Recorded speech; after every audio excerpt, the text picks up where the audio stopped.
तीन कथा वजह बांसुरी की मन आनंद से बढ़ा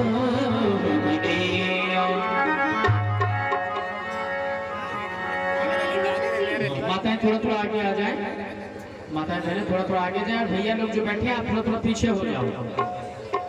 हाँ थोड़ा थोड़ा भैया पीछे हो जाए और माताएं थोड़ा थोड़ा आगे आ जाए। अरे सखी किशोरी जी, हमारे मन में एक नवीन उत्कंठा उदय हुई। श्यामाजू, वह कौन सी नवीन उत्कंठा है? हम ब्रज गोपिन को बतलाइए। हमारे मन में मोर नेत्र देखने की नवीन उत्कंठा उदय हुई। हे किशोरी जी, चलो गहवरवर मोर भगवान अवश्य ही दर्शन देंगे। चलो सखी। एक दिन श्री कंवर राधिका गोपिया एक दिन श्री कंवर राधिका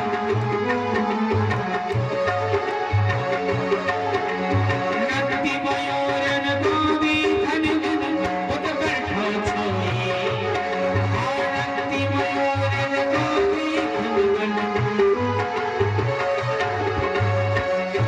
और नहीं बालन कहाँ पाए और नहीं बालन।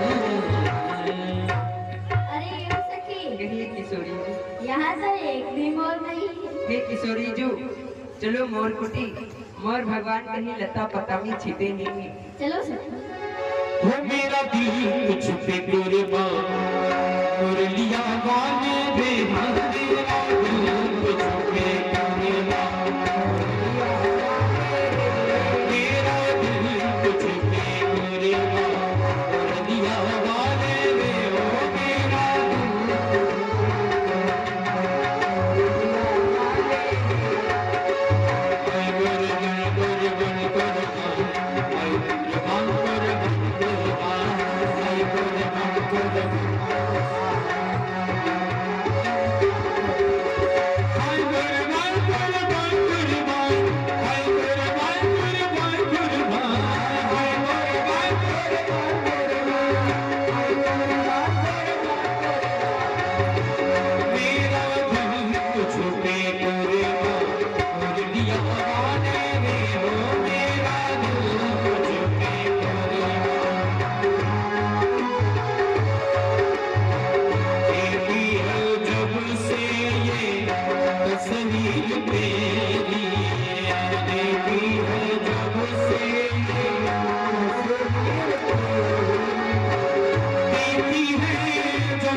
प्यारे संगम से क्या फूल खिले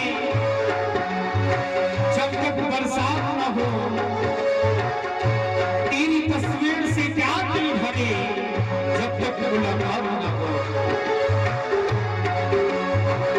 देखी है जब से ये तस्वीर मेरी देखी है जब से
कैसा चक्कर चलाया रे श्याम तेरी उंगली ने कैसा चक्कर चलाया रे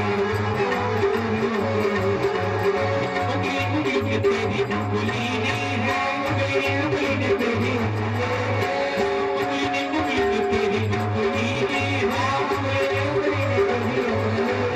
कैसा चक्कर चलाया रे श्याम तेरी उंगली ने कैसा चक्कर चलाया रे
श्री राम राम बोली वृंदावन बिहारी लाल की जय।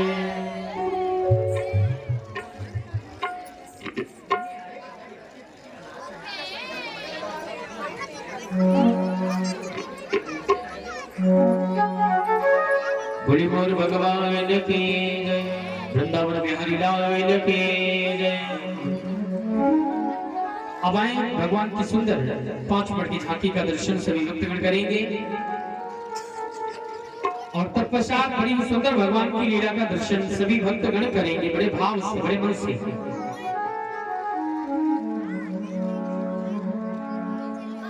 आज लीला का चतुर्दिवस है और आज ही भगवान की विदाई है। अगले वर्ष पुनः ऐसा अवसर प्राप्त होगा, श्री ठाकुर जी महाराज पुनः हमारे गांव कोहरी खेड़ा में अध्यात्म विलास वाटिका में पधारेंगे। इस कार्यक्रम में यह विदाई कार्यक्रम चल रहा है। आइए भगवान की सुंदर 5 मिनट की झांकी का दर्शन। वो जहां विराजे राधा रानी अलबेली सनकर कन्हैया के चल पड़े कन्हैया के चल पड़े कन्हैया। और आज भगवान को विदाई देने के लिए सभी पधारे हैं मंच पर। तत्पश्चात अगले वर्ष का निमंत्रण भी दें कि प्रभु अगले वर्ष पुनः हमारे गांव में पधारे इसी स्थान पर। ऐसा निमंत्रण देने के लिए और विदाई देने के लिए सभी मंच पर सादर आमंत्रित हैं। भूमि वृंदावन बिहारी लाल की जय, श्री श्याम सुंदर महारानी की जय।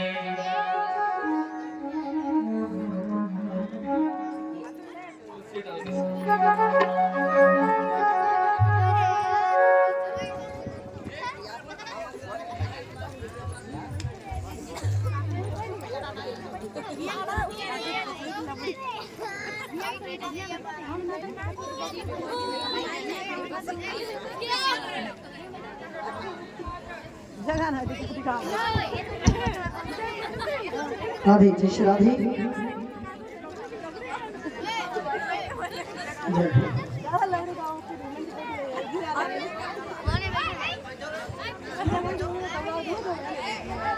पधारे माताएं बहनें हमारी सभी आज भगवान की पावन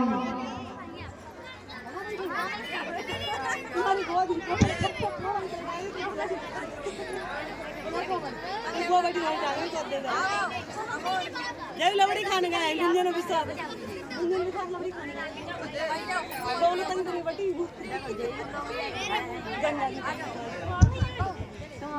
हाँ पधारे माताएं बहनें भाई बंधु सभी को आना है। भगवान आज रात्रि में ही विदाई ले लेंगे तो विदाई झांकी है तो आज कोई छूटना नहीं चाहिए। सभी माताएं बहनें सभी भाई बंधु और कल से हम आपको बुलाएंगे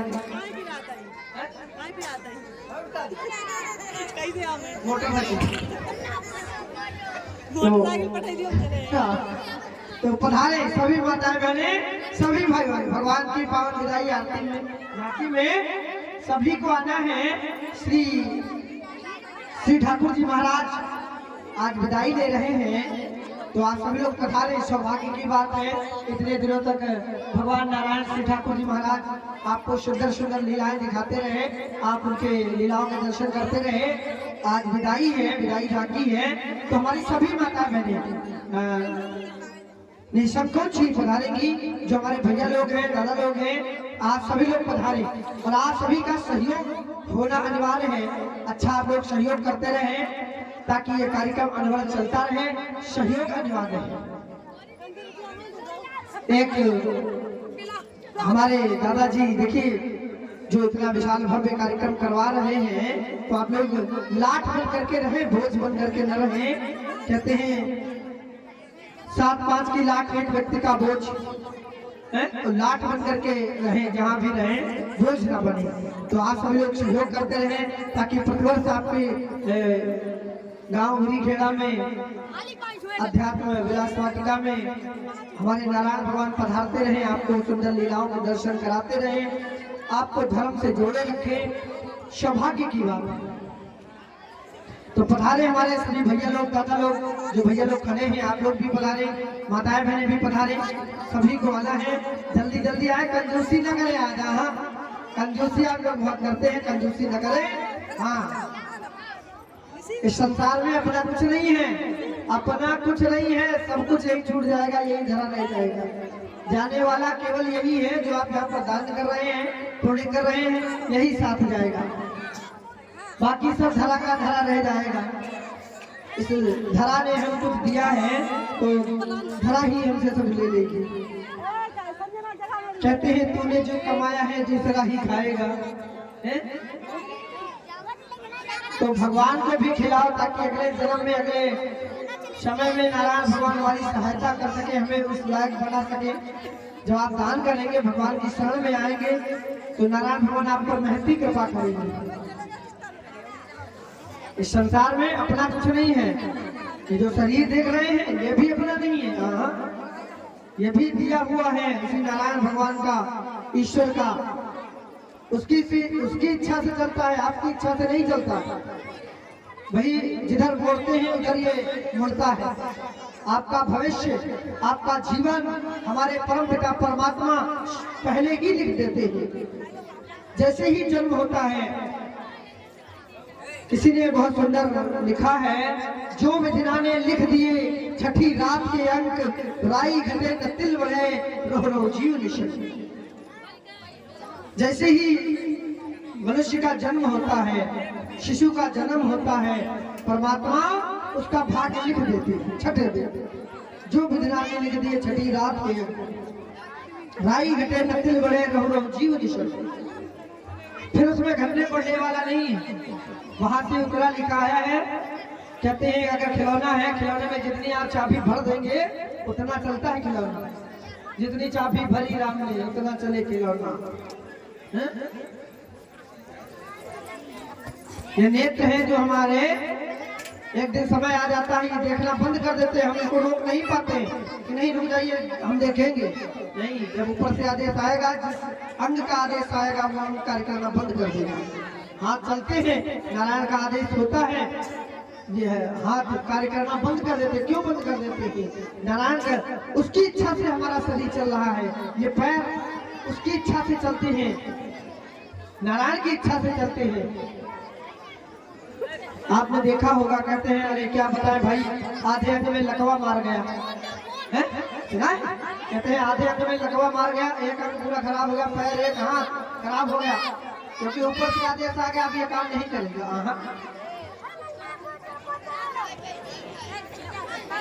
कान सुनना बंद कर देते हैं, ऊपर से आदेश आ जाता है, कान सुनना बंद कर देते हैं ना। आप उनको रोक पाते हैं? नहीं नहीं, रुको रुको, हम सुनेंगे, हमको सुनना है, हम हमारे हिसाब से चलो, उनके हिसाब से चलता है।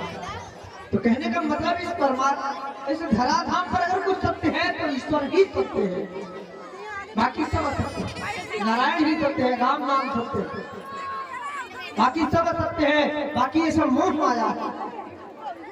तो इतना अवश्य करें कि भगवान के दरबार में आकर के हम अपनी शुभ कमाई का दसवां हिस्सा, सब जानते हैं, सभी को जाना है, और सब यही कहते हैं यही छूट जाएगा, कुछ साथ में नहीं जाएगा। फिर भी भगवान की इतनी माया प्रबल है कि मनुष्य को उस माया में जकड़ के रखा है। वो कितना पाए, कितना कमा ले, कितना घर रख ले, सब कुछ अपने बस में कर ले, सब उसकी मुट्ठी में हो जाए। उसकी ये जिज्ञासा रहती है, और जिज्ञासाएं, आशाएं कभी पूर्ण नहीं होती। कहते हैं माया मरा न मन मरा, मरिमर जात शरीर। कभी माया नहीं मरती है, माया मरा न मन मरा, मन भी नहीं मरता है। माया मरा न मन मरा, मरिमर जात शरीर, आशा तृष्णा ना मरी। आशा और तृष्णा, आशाएं लगी रहती हैं। अब हमारे बच्चे हो गए हैं, बच्चे बड़े हो जाएंगे, शादी कर देंगे, नौकरी पा जाएंगे, फूटा हो जाएंगे, पर फूटा खिला ले, ये कर ले, वो कर ले, आशा तृष्णा ना मरी, कहीं देगा उसके। तो कहने का भाव यही है कि इतना अच्छा समागम चल रहा है, संतों का समागम। आहा, विष्णु स्वरूप हमारे संत शिरोमणि इस महोत्सव में पधारे हैं, समारोह में पधारे हैं, बड़ी ही सौभाग्यशाली है। नारायण भगवान पधारे हैं, तो उनकी सानिध्य में बैठे हैं। गीता जयंती के उपलक्ष्य में भव्य कार्यक्रम मनाया गया है। ये गीता जयंती क्यों मनाया जाता है? इसमें भगवान ने विराट रूप अपना दिखाया है, विराट रूप। कहने का मतलब भगवान ये दिखाते हैं, देखो संसार वालों को भी दिखाया है, जो नहीं मानते थे भगवान को उनको दिखाया है। देखो मुझी में उदय है और मुझी में अस्त है, मुझी में लय है, मुझी में प्रलय है। मुझी से सब चलता है, ये पृथ्वी मुझी में समाहित है, ये सूर्य मुझी में समाहित है, सकल सृष्टि सकल ब्रह्मांड मुझी में समाहित है, और कोई नहीं है, मैं ही मैं। तो ये सत्य है, ईश्वर ही सत्य है, नारायण ही सत्य है।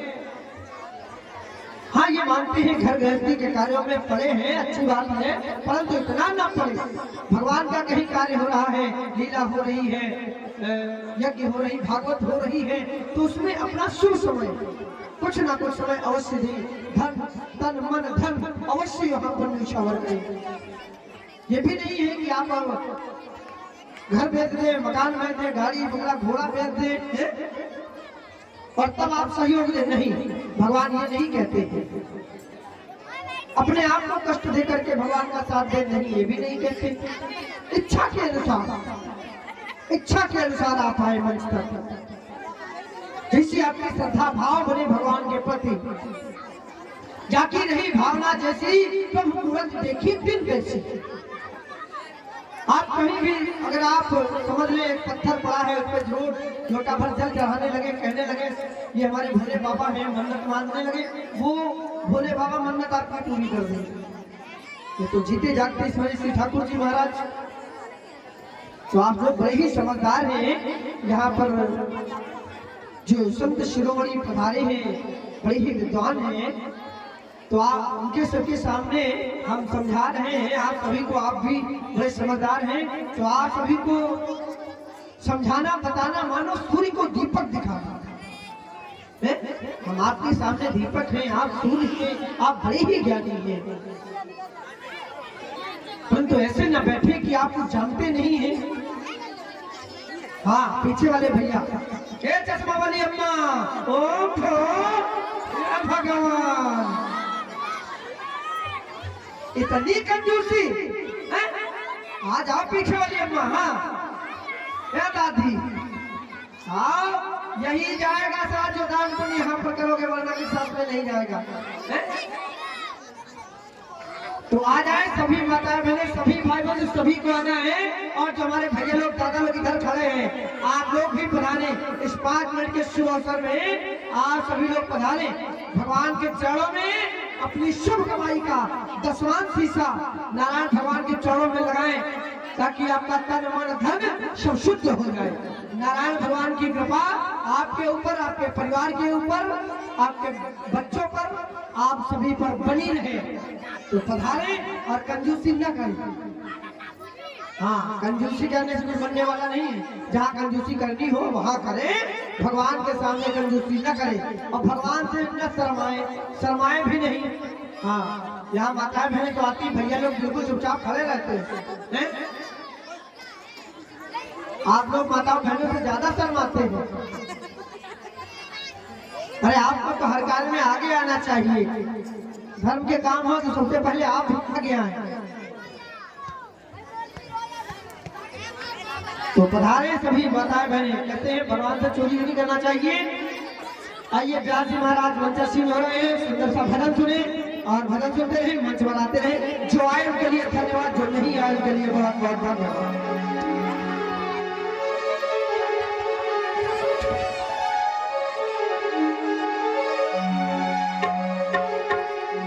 काली कमली वाला मेरा यार है, मेरे मन का मोहन दिलदार है।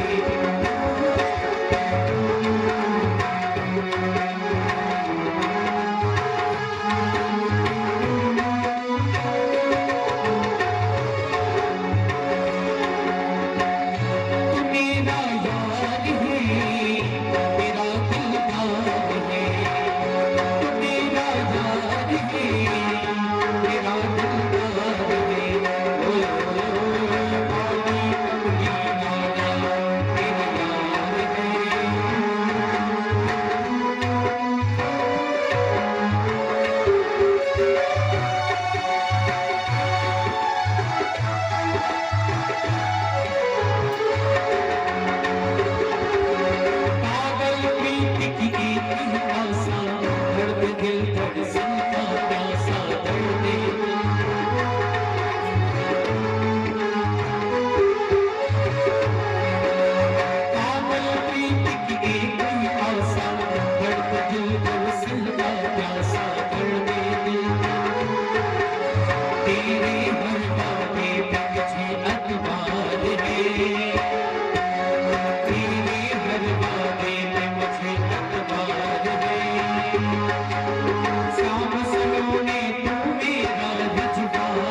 हरिलाल की, श्री राधारानी की, राघवेंद्र सरकार की, श्री जानकी मैया की, श्री हनुमान जी महाराज की।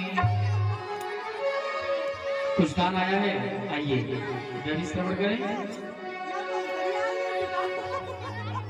200 मुद्राएं कमलेश मिश्रा जी सरैया के निवासी हैं। 200 मुद्राएं अवधेश मिश्रा जी सरैया के निवासी हैं। 100 मुद्राएं मनोज मिश्रा जी सरैया के निवासी हैं। 100 मुद्राएं हरिपाल सिंह जी उगरी खेड़ा के निवासी हैं। 100 मुद्राएं पवन सिंह जी उगरी खेड़ा के निवासी हैं। 251 मुद्राएं सत्य प्रकाश त्रिवेदी जी कथका के निवासी हैं। 101 मुद्राएं राम निवास यादव जी बाराकला के निवासी हैं। 201 मुद्राएं ओम टेंट हाउस कुरिया कला के निवासी हैं बड़े भैया, उनका साउंड लगा हुआ है। 50 मुद्राएं परमेश्वर दीन यादव जी उगरी खेड़ा के निवासी हैं। 20 मुद्राएं राकेश शर्मा जी उगरी खेड़ा के निवासी हैं। 100 मुद्राएं मुरारी मिश्रा जी पचदेवरा के निवासी हैं। 50 मुद्राएं स्वर्गीय चंद्रपाल जी उगरी खेड़ा के निवासी हैं। 100 मुद्राएं नथु सिंह जी उगरी खेड़ा के निवासी हैं। 50 मुद्राएं हरिश्चंद्र जी उगरी खेड़ा के निवासी हैं। 100 मुद्राएं औसवाल यादव जी कुंवरपुर के निवासी हैं। 101 मुद्राएं अशोक गुप्ता जी उगरी खेड़ा के निवासी हैं। 501 मुद्राएं आदित्येश्वर त्रिपाठी जी उगरी खेड़ा के निवासी हैं। 51 मुद्राएं करुणेश जी रहा के निवासी हैं। 100 मुद्राएं सरोज सिंह जी उगरी खेड़ा के निवासी हैं। 551 मुद्राएं भगवा सुंदरकांड परिवार से हैं, शाहजहांपुर के निवासी हैं। भगवान सभी दानदाताओं का कल्याण करें और जो अपना दान पहुंचाना चाहते हैं समिति के पास अपना दान पहुंचा सकते हैं।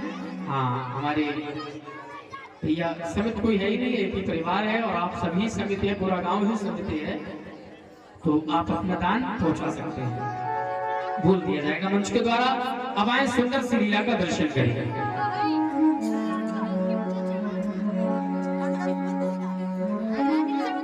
आज दिन में आप लोगों ने आज दिन की लीला में दर्शन किए।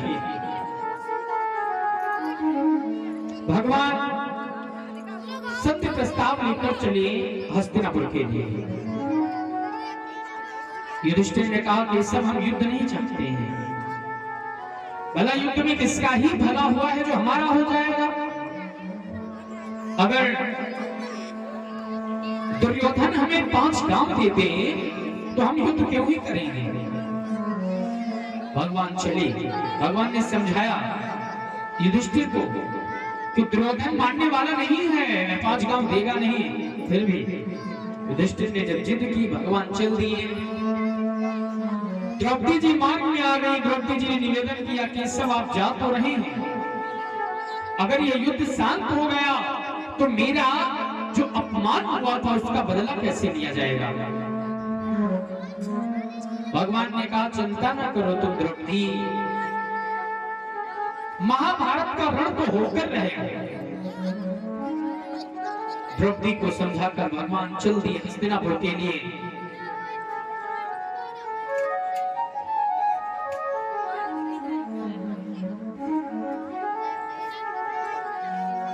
दुर्योधन को पता चला कि केशव आ रहे हैं, गोविंद आ रहे हैं। 56 प्रकार के व्यंजन बनवा दिए। केशव आएंगे, भोग लगाएंगे, हो सकता है हमारी सेना में मिल जाए।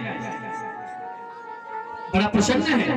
इधर विदुर जी महाराज को पता चला कि कृष्ण आ रहे हैं। विदुर जी जो कि दुर्योधन की राज्य का अन्न नहीं खाते हैं,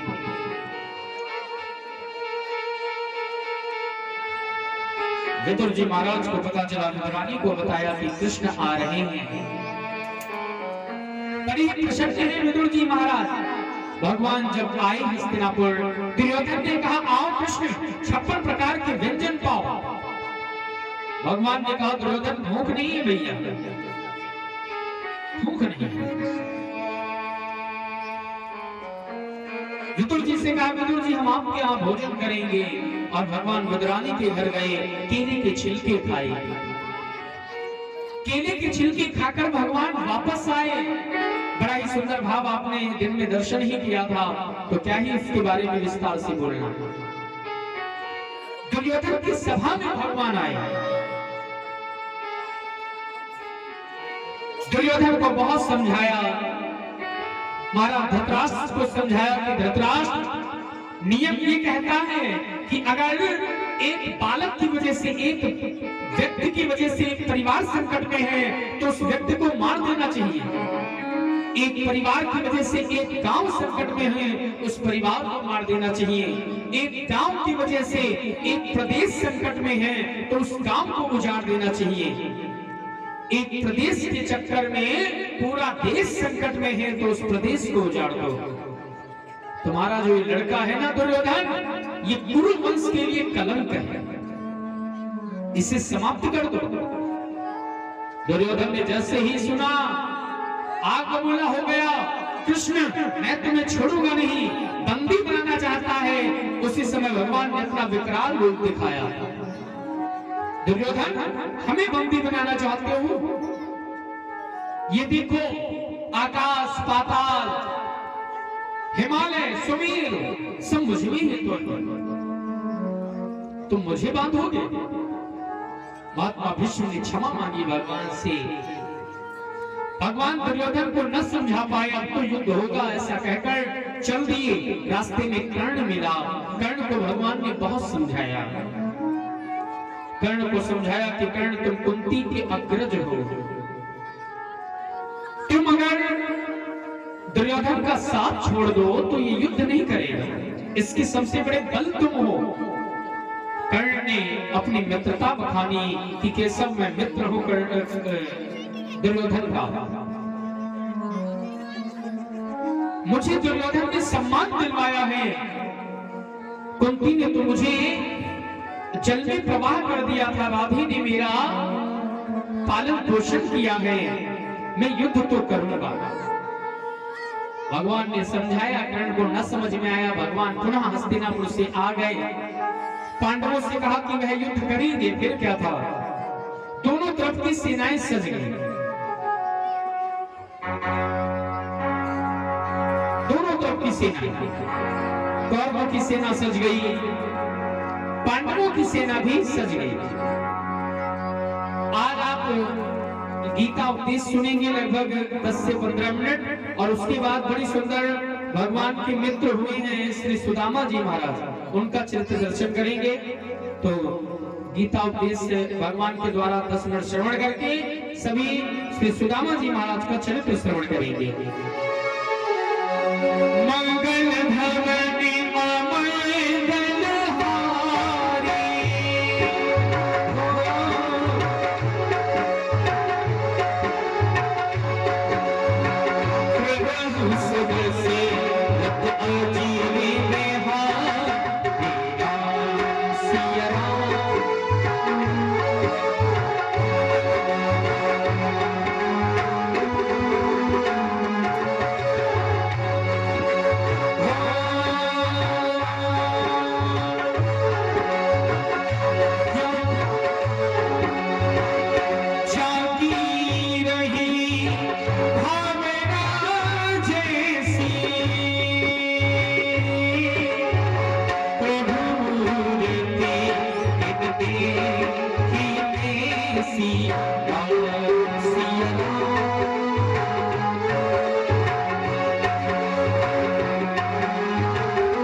अर्जुन जी के साथ विराजमान है।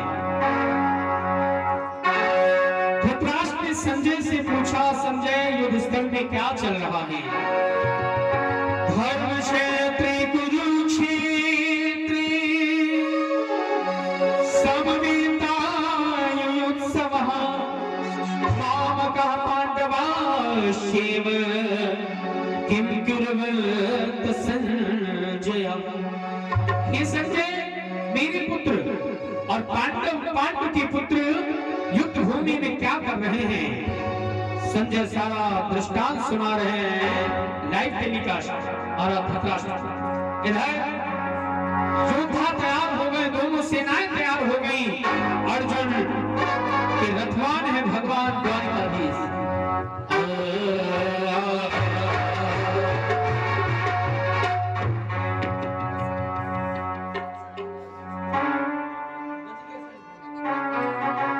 हे केशव, चलिए आप इस रथ को ले चलकर दोनों सेनाओं के बीच में खड़ा कर दीजिए, क्योंकि आज ये अर्जुन देखना चाहता है कि इस युद्ध रूपी व्यापार में कौन कौन व्यापारी है, वो कौन कौन योद्धा है जो इस दुरात्मा दुर्योधन का हित चाहने वाले हैं और उसकी तरफ से मेरे विरुद्ध में कुछ युद्ध करने के लिए आए हुए हैं। और मुझे यह भी देखना है कि मैं किस किस से युद्ध करने के योग्य हूँ और कौन कौन मुझसे युद्ध करने के योग्य है। ले चलिए आप। अवश्य पार्थ, मैं आपकी रथ को दोनों योद्धाओं की सेनाओं के बीच में ले चलता हूँ।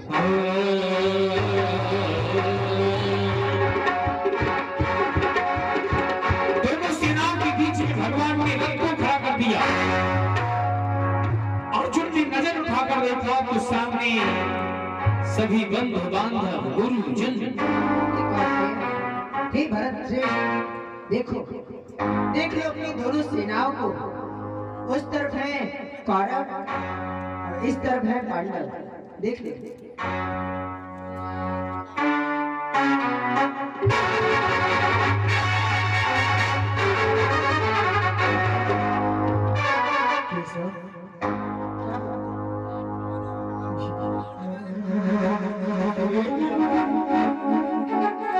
मेरे सम्मुख मेरे ही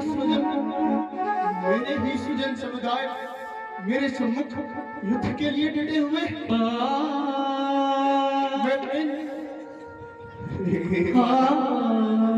मेरे सुजन समुदायों को देखकर मेरे अंग शिथिल से हो रहे,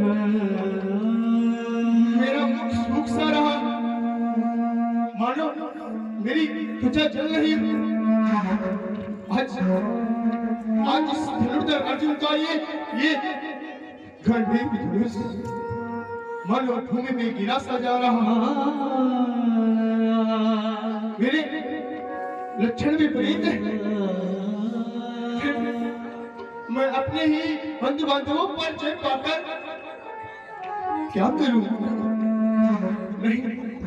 नहीं अर्जुन जय को चाहता, न इसे सुख चाहिए न भोग चाहिए।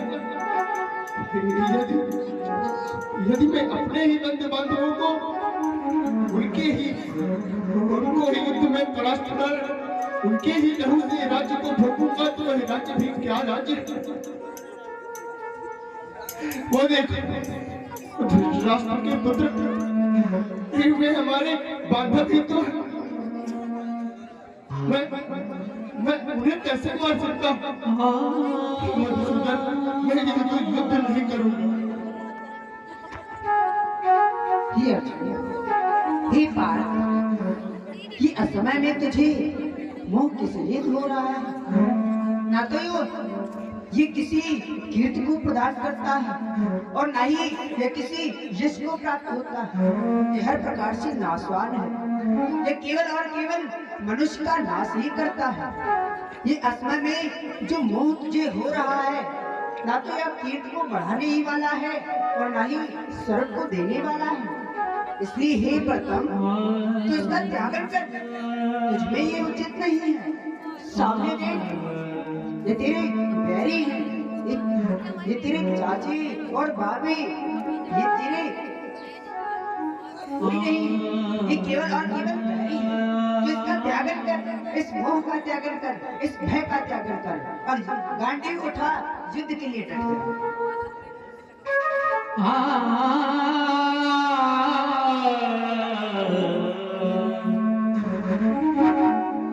हे ऋषि, आज आप ये क्या कह रहे हैं? वो देखिए पितामह भीष्म, वो देखिए वहां पर सम्मुख गुरु द्रोणाचार्य खड़े। ये हमारे परम पूजनीय पूजनियों को युद्ध में मैं अपने बाणों से मारूं, इससे अच्छा है मैंने न मारकर इस संसार में भिक्षा मांगकर ही अन्न ग्रहण कर अपने जीवन को व्यतीत कर लूं। मैं इसे ही कल्याणकारक समझता हूँ।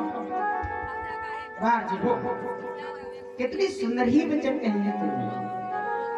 तू कहता है कि तू कमंडल ले लेगा, भिक्षा मांगकर अपना पेट भर लेगा, परंतु हे अर्जुन, क्षत्रिय को शोभा देता कदापि नहीं। हे अर्जुन, पहली बात तो शोक करने योग्य मनुष्य के लिए शोक कर रहा है, फिर दूसरी तो पंडित कैसे वचन कह रहा है, ना तो ये तुझे शोभा ही देते हैं और ना ही ये वचन तुझ पे किसी प्रकार से उचित है। पहली बात तो तू ये जो राजागण तुझे दिखाई दे रहे हैं, एक बात बता, ये राजागण किस काल में नहीं थे, आज नहीं है, कल नहीं होगी, जो आने वाले हैं वह नहीं होंगे।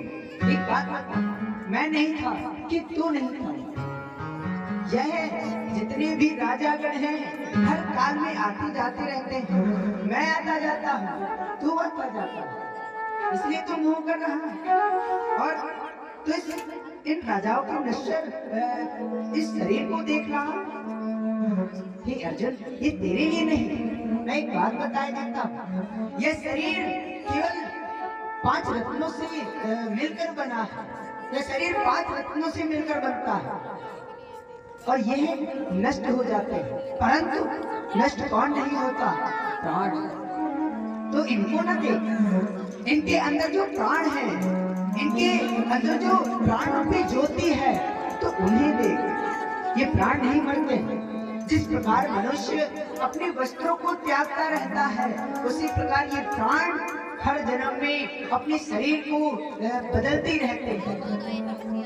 हे अर्जुन, हे कौन्तेय, सर्दी गर्मी दुख सुख सहन करने वाले इंद्रिय विनाशील, अनित्य और सनातन है, इसलिए और जो धीर पुरुष इनको सहन करता है, सर्दी गर्मी दुख सुख इन सभी को सहन करता है, वह धीर पुरुष निश्चय ही स्वर्ग को प्राप्त होता है।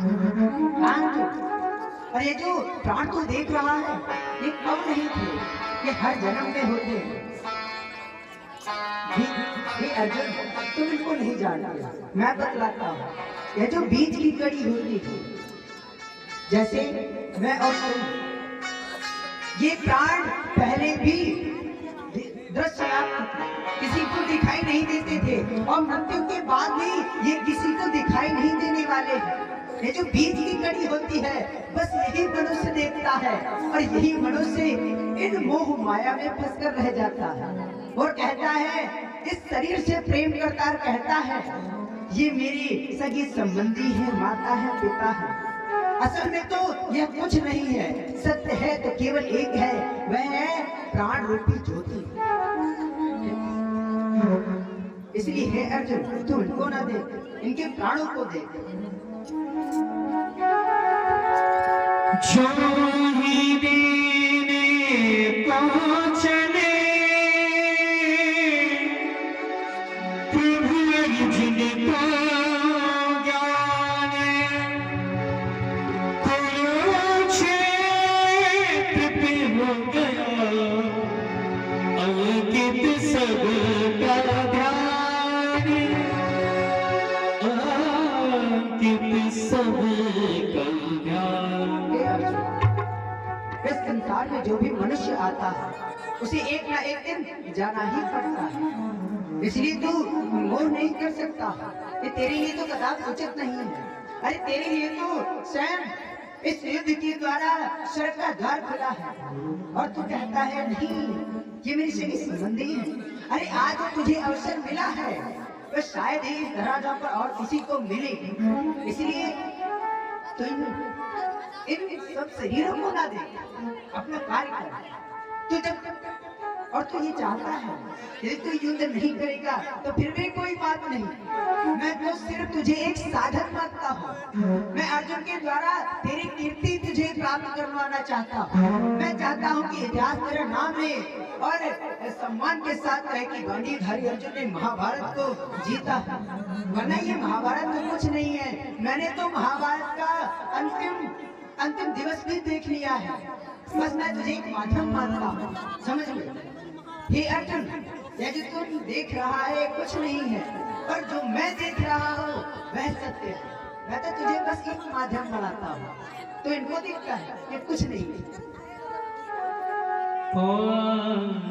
और एक बात बता देता हूँ, तुम इन प्राणों की जो इतना मोह कर रहे हो, तो इन प्राणों को कुछ नहीं होता। ये सनातन पुरातन अनित्य अव्यक्त है।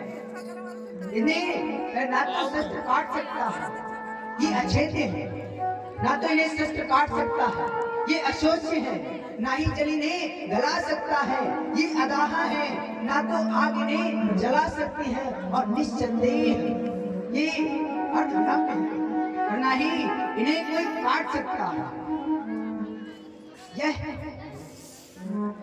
ये जब से इस धराधाम का निर्माण हुआ है, तब से ये प्राण इस संसार में घूमते विचरते रहते हैं। जिस प्रकार मनुष्य, जिस प्रकार वस्त्र का एक एक तिनका अलग हो जाता है, वस्त्र का एक एक धागा अलग हो जाता है, उसके बाद वह मनुष्य उस वस्त्र को त्याग कर दूसरा वस्त्र ग्रहण करता है, उसी प्रकार ये प्राण भी, ये प्राण दूसरा शरीर प्राप्त कर लेते हैं। इसलिए तो मोह न कर, यह अपनी जो इंद्रियां हैं इन्हें काबू में कर। सुख दुख मोह माया ये सब जो है इंद्रियां ही कराती है। जिस प्रकार कछुआ अपने अंगों को समेट लेता है, उसी प्रकार तो इन इंद्रियों को समेट, इस मोह माया को समेट। ये तेरे लिए उचित नहीं है, इसका त्याग कर और स्थिर बुद्धि मनुष्य की तरह कार्य कर। कैसे?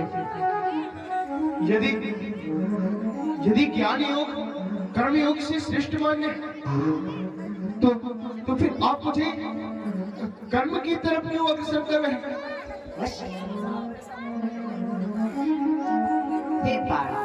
इस संसार में ऐसा क्या है जो बिना कर्म के मिल जाता है? तो जिन कर्मों के निहित, जिस बुद्धि से निहित संपूर्ण होकर इस ज्ञान की ओर भाग रहा है और कर्म की ओर नहीं देख रहा है, ऐसा इस संसार में भला कोई मनुष्य हुआ है जो बिना कार्य के ही इस धराधाम पर आया? अरे बिना कार्य के, इस काल में बिना कार्य के मनुष्य एक क्षण भी आगे नहीं बढ़ सकता। यदि वह चलता है तो यह भी एक कार्य है, यदि वह अपने पग को आगे बढ़ाता है यह एक कार्य है। इस संसार में जब मनुष्य भोज करता है तो वह भी एक कार्य है। इस संसार में ऐसा मनुष्य कोई नहीं है जो बिना कार्य के हो सके। जब यदि ब्रह्मा इस संसार को रचते हैं, वह भी मनुष्य के कार्य को ही निहित करते हैं। प्रजापति ब्रह्म के द्वारा यह जो धराधाम पर यज्ञ होती है, यज्ञ से मनुष्य भोजन करता है। यज्ञ वृष्टि से, यज्ञ से वृष्टि होती है, वृष्टि से अन्न उत्पन्न होता है और अन्न सबकी भूख मिटाता है। वैसा कार्य ही, और यह कार्य इस संसार में सभी लोग करते हैं।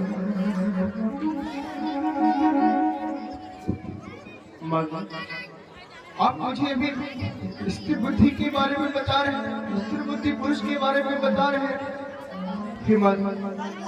आप ये बताइए कि समाधि में लीन परमात्मा को प्राप्त स्थिर बुद्धि पुरुष के लक्षण क्या? वो कैसे बैठता है, कैसे बोलता है, कैसे चलता है, वो है क्या?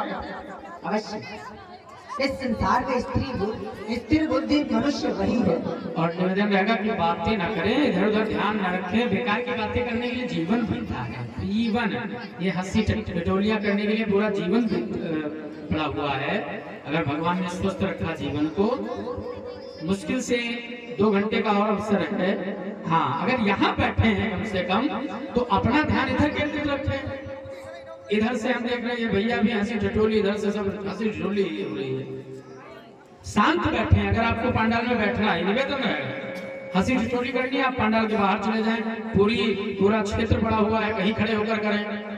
ये भगवान गीता सुना रहे हैं, आपकी गीता अलग चल रही है। शांत रहें। हाँ, ये निवेदन रहेगा हाथ जोड़कर। अगर आपको बोलना है, आपको हंसी ठिठोली करनी है, तो आप पंडाल छोड़ दें। और यहाँ अगर बैठते हैं, यहाँ अगर खड़े होते हैं, तो मन इधर रखें ना। केंद्र बिंदु ये है, आपके बैठने का मुख्य केंद्र बिंदु क्या है? ये है ना। ये लड़के क्या कर रहे हैं, उसका टोपा कहाँ, ये थोड़ी केंद्र बिंदु है। अगर यही करना है तो जिंदगी भर यही अंतर होता है। हाँ, तो सभ्य समाज बने और केंद्र बिंदु पर ध्यान देते हैं। ठीक बात। तुमने मुझसे पूछा कि स्थिर बुद्धि मनुष्य की क्या क्या लक्षण होते हैं। हे पार्थ, स्थिर बुद्धि मनुष्य वही होता है जो दुख सुख, जय पराजय, लाभ हानि को एक बराबर समझे। यदि वह दुख में दुखित होता है तो वह स्थिर बुद्धि की पहचान नहीं है। स्थिर बुद्धि मनुष्य की पहचान यही है कि कितने भी दुख आ जाए, कोटि दुखों का सामना उसे करना पड़ जाए, फिर भी उसकी मुख की जो मुस्कान है वह कदापि न जाए, भले ही उस पर दुखों का पहाड़ क्यों ना टूट जाए। जब मनुष्य अपनी बुद्धि को स्थिर कर लेता है तो इस संसार में ऐसा कोई कार्य नहीं है जो वह सिद्ध नहीं कर सकता है। स्थिर बुद्धि मनुष्य की एक ही पहचान है, वह लाभ हानि, जय पराजय की ओर ध्यान नहीं देता है। उसका जो लक्ष्य है वह उस पे ही ध्यान देता है। और इस समय तेरा एक ही लक्ष्य है कि तू युद्ध कर। एक बात बता, यदि तू युद्ध नहीं करेगा तो ये जो तेरी भेरी जन है, तेरे हितैषी है कि तेरा ही अपमान करेंगे, मेरा नहीं। तू युद्ध करेगा तो निश्चय ही स्वर्ग के द्वार, अगर तू युद्ध में मारा जाता है तो निश्चय ही तेरे लिए स्वर्ग के द्वार खुल जाएंगे। और यदि इस युद्ध में तेरी जय हो जाती है तो इस संपूर्ण संसार में तेरा आधिपत्य होगा, तेरा ही राज्य होगा। और यदि तू इस युद्ध से मुख फेरता है, यदि इस युद्ध से दूर जाता है तो हे पार्थ, आगे को जानता है क्या होगा? ये तेरे बैरी जन है, तुझे युद्ध से पीछे हटा पाएंगे। ये बैरी जन तुझे कहेंगे कि शत्रु के भय से तूने अपना धनुष, अपना गांडीव फेंक दिया, जाकर स्त्रियों की ओट में छिप गया। क्या ये तू चाहता है कि तेरे बैरी जन आगे आने वाला इतिहास तेरे नाम को छुपाए, तेरे नाम को अलग अलग नामों से ज्ञात नहीं। इसलिए हे अर्जुन, और क्षत्रिय का एक ही कार्य होता है, जब जब अत्याचारियों का अत्याचार बढ़ जाता है तो क्षत्रिय का कार्य होता है कि वह उसका नाश करे, उसका विनाश करे। इसलिए हे अर्जुन, तेरा इस समय एक ही कार्य है कि तू युद्ध कर। और जो मनुष्य कर्म में अकर्म और अकर्म में कर्म ढूंढता है, वह मनुष्य हमेशा ही विजय को प्राप्त होता है, हमेशा सुखी रहता है। इसलिए हे पार्थ, तो अपने कार्य को देख, तेरा कार्य क्या है। यह जो अवसर है फिर आगे नहीं मिलने वाला। ये मधुसूदन, ये आप क्या कह रहे हैं? ये सभी राज्य से भोगों से, सुख आदि से अभिष्ट है।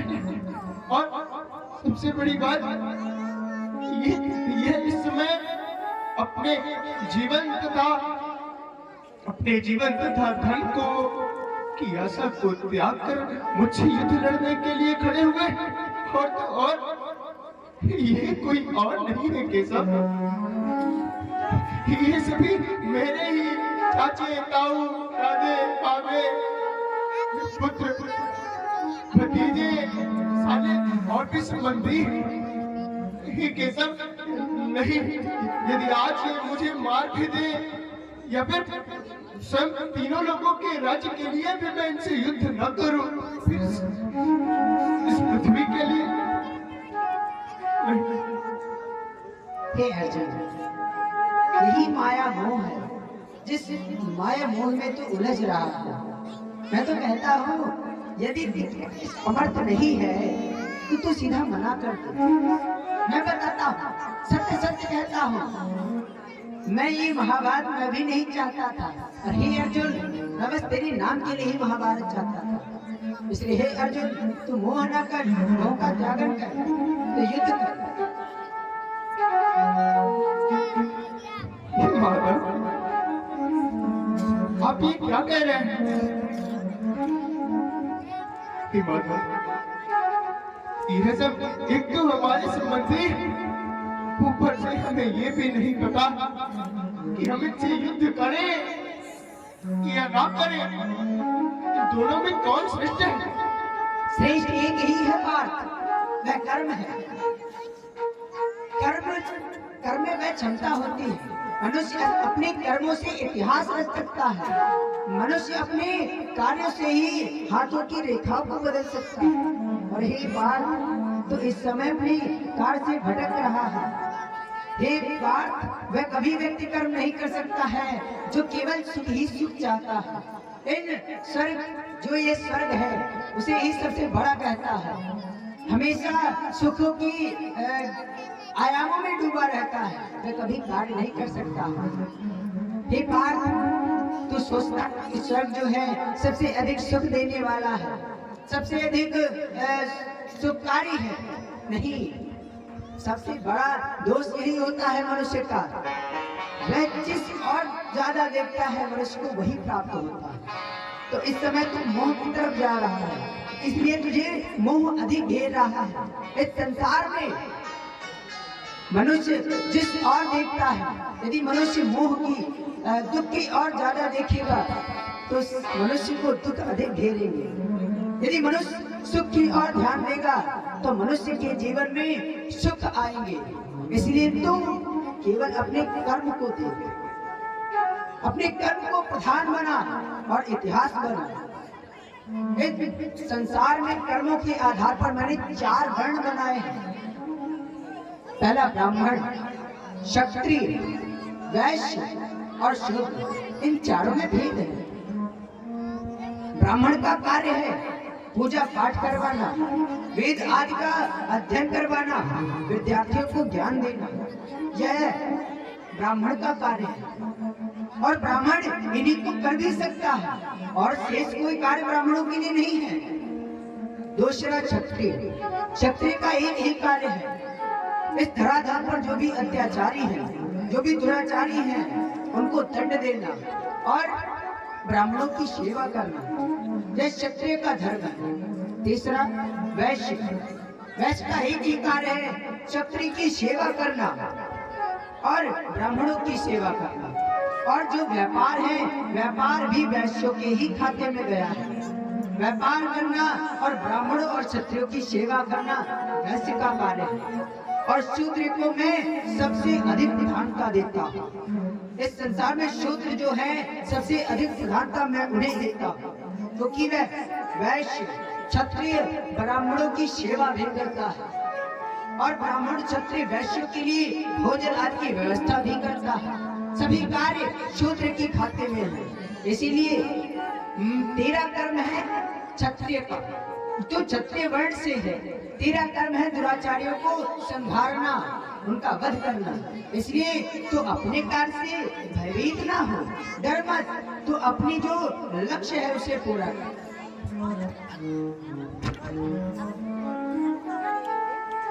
हे कृष्ण, वो देखिए, पितामह भीष्म मुझसे युद्ध करने के लिए आए हुए हैं। मुझे ये भी तो नहीं पता, यदि मैं इनसे युद्ध करूंगा तो कौन जीतेंगे या मैं जीतूंगा। और फिर मैं जिन्हें मारने के लिए आया हुआ वह भी तो मेरे संबंधी। आज मैंने तुम्हें वो ज्ञान बताया जो आदिकाल में मैंने सूर्य को बताया था। सूर्य ने अपने मावसत पुत्र मनु को बताया था। मनु के बाद वह ज्ञान इस धराधाम पर आकर विलीन हो गया। उसी ज्ञान को मैं तुम्हें बताने जा रहा हूँ, क्योंकि तुम मेरे प्रिय हो, मेरे भक्त हो और मेरे प्रिय सखा हो, इसलिए मैंने वह ज्ञान तुम्हें बताया। और जो तुम मोह कर रहे हो, मेरी और तेरी बहुत से जन्म भी हो चुके हैं, बहुत से जन्म मृत्यु हो चुके हैं, पर उन जन्म और मृत्यु के बारे में तू नहीं जानता। भली बात मैं ही जानता हूँ। न जाने कितने जन्म हो चुके हैं, न जाने कितनी मृत्यु हो चुकी है, मेरे कितने अवतार हो चुके हैं, मैं इस धराधाम पर कितने रूपों में आया हूँ। समस्त मेरे अवतार, मेरे रूप मैं जानता हूँ, तू नहीं जानता। केशव, आप ये क्या कह रहे हैं कि आपने सूर्य को ये बतलाया, परंतु मैं कैसे समझूं? क्योंकि सूर्य का जन्म तो कल्प के आदि में हुआ था और आपका जन्म तो अभी कुछ वर्ष पूर्व ही हुआ, फिर आपने सूर्य को ये ज्ञान कैसे बतलाया? हे पार्थ, मेरे और तेरे कई जन्म हुए हैं, उन जन्मों के बारे में केवल मैं ही जानता हूँ, तू नहीं जानता है। इसलिए मैंने यह ज्ञान जो सूर्य को बताया था वह मुझे कैसे ज्ञात है? मैं भी कोई मनुष्य नहीं हूँ, मैं पार ब्रह्म हूँ। मैं इस संसार का कर्ता धर्ता हूँ। इस संसार में ऐसी कोई वस्तु नहीं है जो मुझसे न बनी हो। इस संसार में ऐसा कोई नहीं है जो मुझसे विलीन न हो। ऐसा इस संसार में ऐसी कोई वस्तु नहीं, ऐसा कोई मनुष्य नहीं जो मेरे अंश से प्रकट न हुआ। इस संसार में समस्त वस्तुएं मेरी हैं, मेरी रची हुई है। वह जो तुझे दिखाई देता है वह मेरे नेत्र है, वह जो तुझे चंद्र दिखाई देता है वह मेरे नेत्र है। इस समस्त सौरमंडल मेरे ही मुख में है, इसलिए तुम मेरा रूप नहीं देख सकता, क्योंकि तेरे पास वह मायावी नेत्र नहीं है।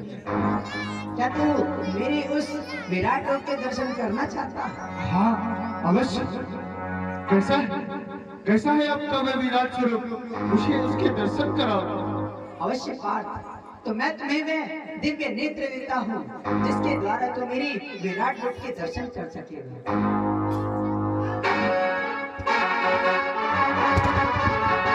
भगवान ने अर्जुन को अपने विराट दर्शन करवाए।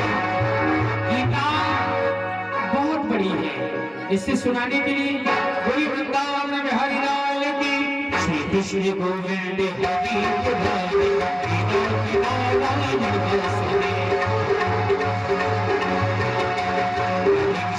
कृष्ण कृष्ण कृष्ण राधे राधे राधे कृष्ण राधे कृष्ण।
विराट रूप का दर्शन करके।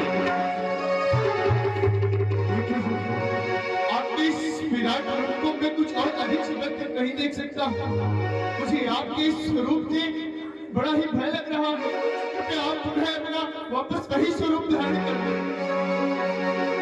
राधे कृष्ण राधे कृष्ण कृष्ण कृष्ण। ताली बजाकर सभी लोग आएंगे, हाथ उठाएं। और पावन आज गीता जयंती भी है और आज के दिन आपने सूक्ष्म गीता ही श्रवण कर ली। यही समझ लीजिए आप चारों वेद 18 पुराणों का शास्त्र है। तो तालियां बजाकर सभी गाएंगे। राधे कृष्ण कृष्ण कृष्ण राधे राधे कृष्ण राधे कृष्ण।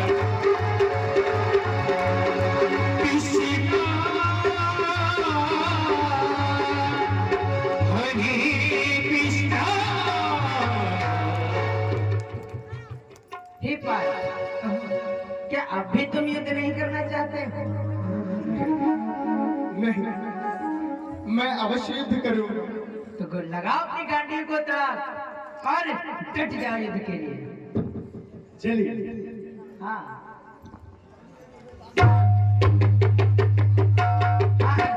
और ललकारो पिता में भीष्म को।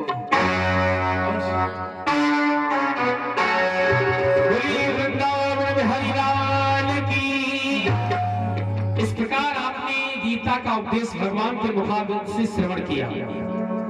भगवान ने जो गीता सुनाई है वास्तव में उसे समझना ही बड़ी टेढ़ी खीर है। बहुत कम ही लोग हैं जो इस मर्म को जान पाए, उन शब्दों को समझ पाए जो भगवान ने अर्जुन से कहा है।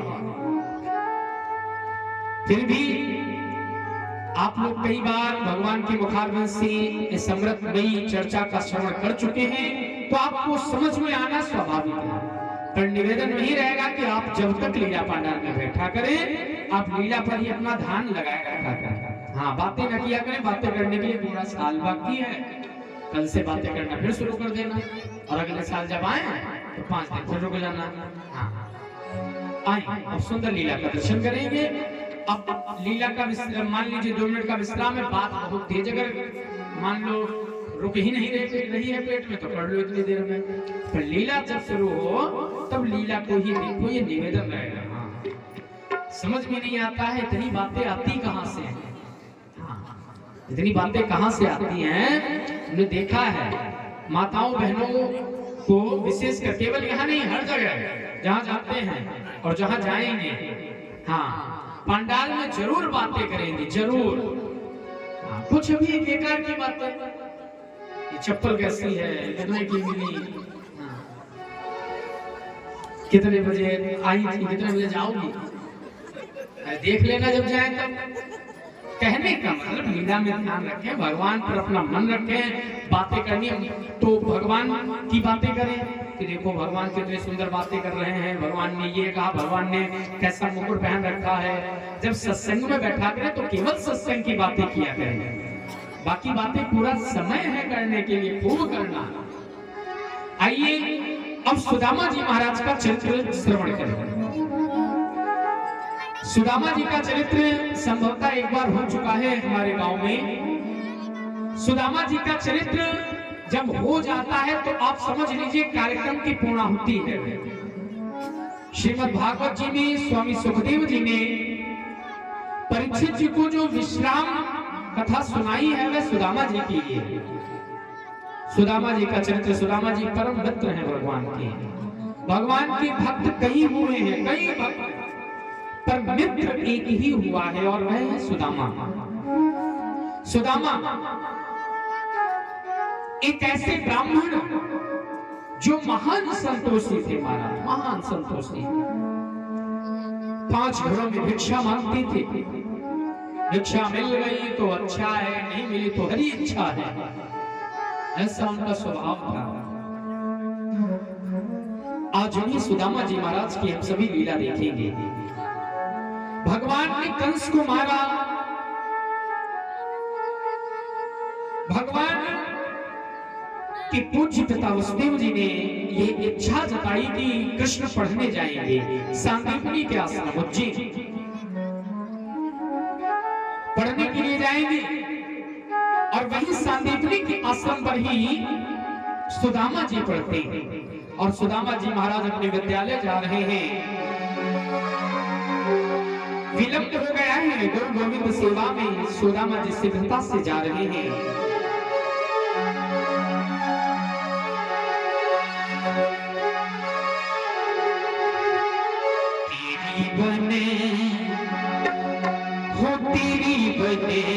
तेरी बन जाएगी राम नाम गाए से, तेरी बन जाएगी राम नाम गाए से, तेरी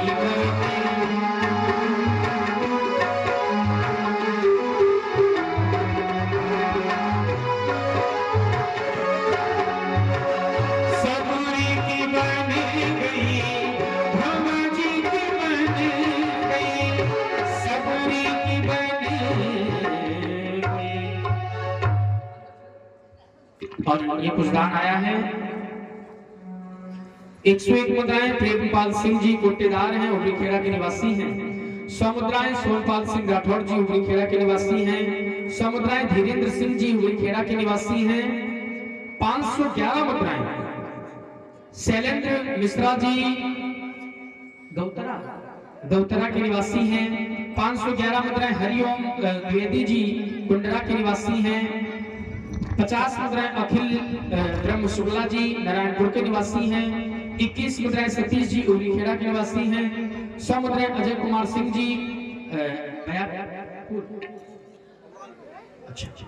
हाँ 100 मुद्राएं आकाश सक्सेना जी कमालपुर के ही आप भी निवासी हैं।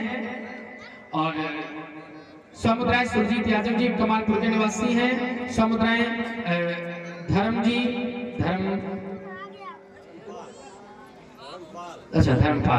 धर्मपाल जी उबरी खेड़ा के निवासी हैं। 101 मुद्राएं राम कुमार जी पचदेवरा के निवासी हैं। 100 मुद्राएं सोनी सिंह जी पचदेवरा के निवासी हैं। 100 मुद्राएं नन्हे सिंह जी पचदेवरा के निवासी हैं। 51 मुद्राएं जगपाल सोमवंशी जी पतियौरा के निवासी हैं। 100 मुद्राएं राम बाबू द्विवेदी जी पतियौरा के निवासी हैं। 100 मुद्राएं रोहित पांडे जी पचदेवरा के निवासी हैं। 11 मुद्राएं राकेश जी मढ़िया के निवासी हैं। भगवान सभी दानदाताओं का कल्याण करें और आप ऐसे ही धर्म के कार्यों में आगे रहें। सुदामा जी महाराज विद्या अध्ययन करने के लिए जा रहे हैं। विप्र सुदामा बसंती सदा अपने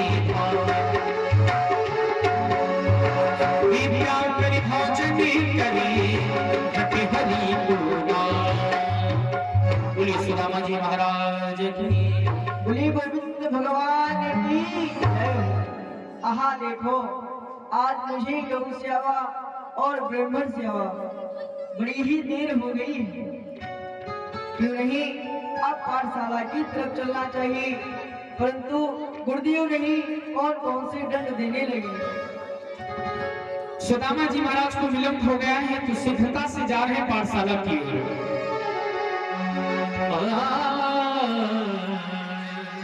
तेरी बने जा।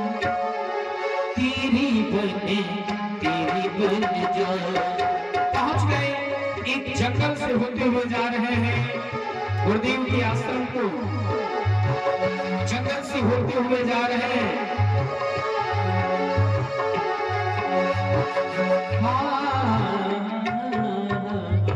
आहा देखो इतने सुंदर पेड़ लगे हैं, इनको देखकर तो मेरी बड़ी तेज से भूख लगाई है। क्यों ना इन पेड़ों को खाना चाहिए, फिर विद्यालय के लिए चलना चाहिए। सुदामा जी महाराज विद्या अध्ययन करने के लिए जा रहे हैं। रास्ते में बेर का पेड़ है, छावई खाते हैं। कन्हैया ले छिन पल्ली पार कन्हैया। एकाएक सुदामा जी के पांव में कांटा लग गया, एक पांव में कांटा लग गया। कांटे की पीड़ा से सुदामा जी रोने लगे। हे प्रभु अब मैं कैसे जाऊंगा विद्यालय? इस पीड़ा से तो अब मुझे चला भी नहीं आ रहा। अब मैं कैसे पहुंचूंगा गुरुदेव के विद्यालय में? आज बड़ा ही दंड पाऊंगा अगर मैं नहीं पहुंच पाया। अरे कांटो लाडो रे सांवरिया मोहती दिल चली ना जाए। कांटो लाडो रे सांवरिया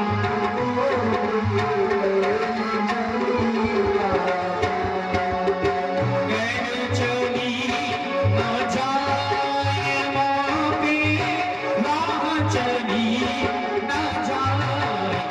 कांटो लाडो रे सांवरिया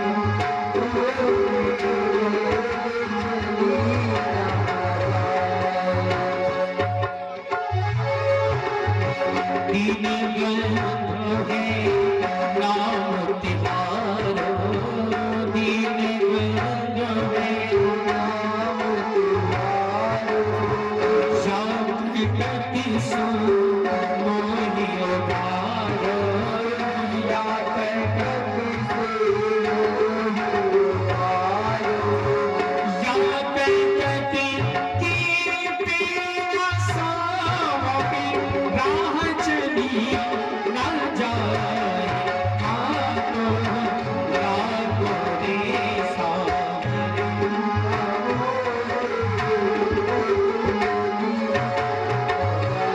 जिस रास्ते में भगवान जा रहे हैं उसी रास्ते पर सुदामा जी रो रहे हैं। भगवान के कानों में है आवाज पड़ी, सुनी भगत की आरती वाणी। सुनी भगत की भगत बख्श लेता हिय हुलसानी। भगत बख्श लेता अपनी साथी दारू से भगवान ने कहा दारू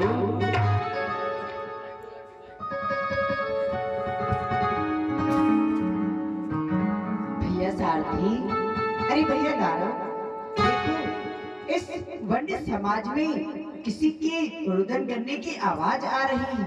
ऐसा लग रहा है कि कोई भक्त मुझे पुकार रहा है। भैया आप ध्यान से सुने। भैया हमें सुनाई तो पड़ रहा है, परंतु आपके पिताश्री ने आज्ञा दी थी कि गुरुदेव संदीपन ऋषि के आश्रम से पहले कहीं पर भी ये रथ रुकना नहीं चाहिए। रथ तो नहीं रुकेगा। चलिए आगे की ओर चलते। नहीं भैया, रथ को रोकिए, मुझे देखना है मेरा कौन सा भक्त है कि मुझे पुकार रहा है। तो आप रथ नहीं रोकेंगे? चलिए भैया, अगर पिताश्री की आज्ञा को मानना है तो चलिए। भगवान जया धाम है अपनी बांसुरी गिरा दी भगवान ने। इसीलिए अब तो रोकना अब पड़ेगा। तो रोकना पड़ेगा भैया, मेरी बंसी गिर गई देखो। अब बताओ। कया निधि नाम है तेरा, कहाँ की हो अंतर्यामी। भगवान पास भी चली गए और बोले ब्राह्मण कहाँ भी प्रेम तुम पानी हो। कहाँ रहे थे जाए तुमसे मिलने के लिए। मन में रो बतलाओ। नहीं भैया, आप कौन हैं और कहाँ के लिए जा रहे हैं और यूं मार्ग में बैठकर रुदन कर रहे हैं? क्या हुआ भैया? और ये रुदन किस कारण? जाति विक्रम नाम सुदामा। पढ़न जात सादीपन धामा। हे भैया, मैं जाति को ब्राह्मण हूँ, मेरा नाम सुदामा है। मैं गुरु संदीपन की वहाँ विद्या अध्ययन करने जा रहा हूँ। अचानक मेरे पैर में कंटक लग गयो, या कि पीड़ा से वो चलो ना जा रो भैया। अरे भैया, विप्र चरण मोहि बसत रघुनाथ विख्यात तो यह पग कंटक ना लगे क्या लगे हे में था। अरे भैया विप्रो के चरण तो मेरे हे में बसे हैं, आज यह चरण में कंटक ना आए अभी तो मेरे हृदय में कंटक लगे हैं। और आप तो जानो हो कि प्रभु जी की लात विख्यात है, तो ऐसो आज यह तेरे पग में ना आए अभी तो मेरे हृदय में कंटक लगे हैं और यह की पीड़ा मुझसे सही ना जा रही थी। क्या भैया कहा सुदामा तुम लगन कोई राजा की सुत मोहि अपनो पाव छुआई के लज्जित कर तो।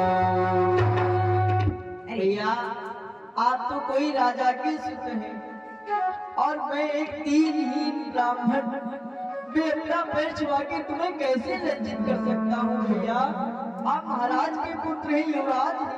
अरे भैया मैं राजा महाराज तुम या मैं कौन बात की लाज, दुख देखे जो विप्र को सो राजा यमराज।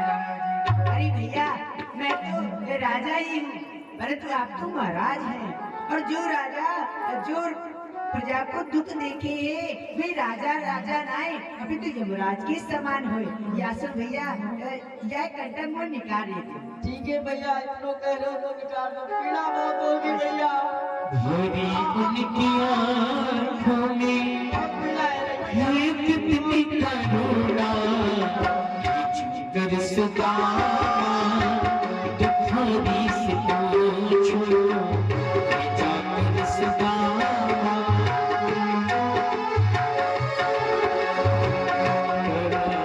भगवान ने कंटक निकाल दिया।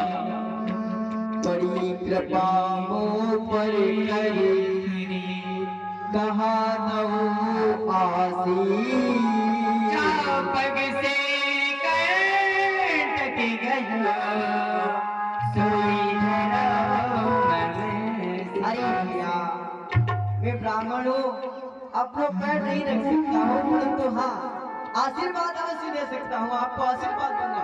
ऐसे सुदामा जी महाराज भगवान ने उनकी पाँव का कंटक निकाला।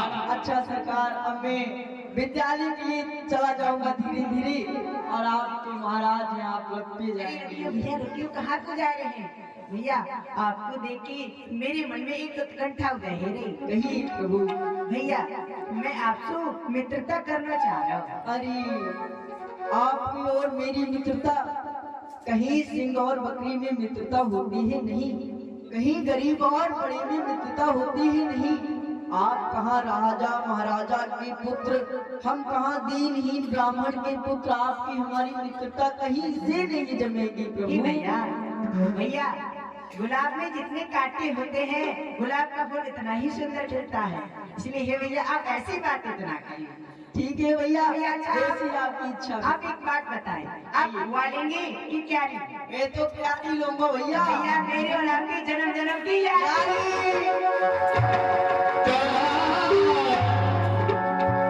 मेरी पतवार के स्वामी कृष्ण मुरारी भगवान ने मित्र बना लिया सुदामा जी को। जिसो मित्र हम तुम दो निजराज बैठो रते हाथों स्वयं मैं जीरो अरे भैया आज जो हम और आप मित्र है गए या सो आप मेरी यह रथ में बैठे और यह रथ की शोभा को बढ़ाए भैया। भैया मैं आपके रथ में कैसे शोभामान लगूंगा भैया। मैं एक दीनहीन ब्राह्मण मैं तो सुबह वहाँ ना लगूँ, आप पैदल से अरे जाए, अब तो मित्र रह गए आप।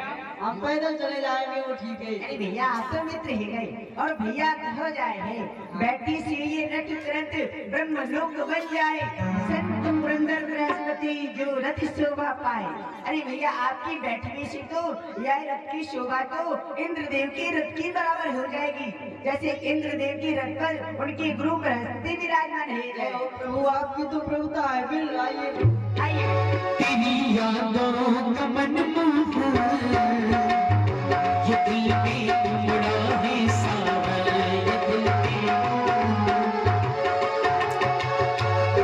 तुझी की प्यास इस दिल की, सुनूंगा छुपती का आवाज़,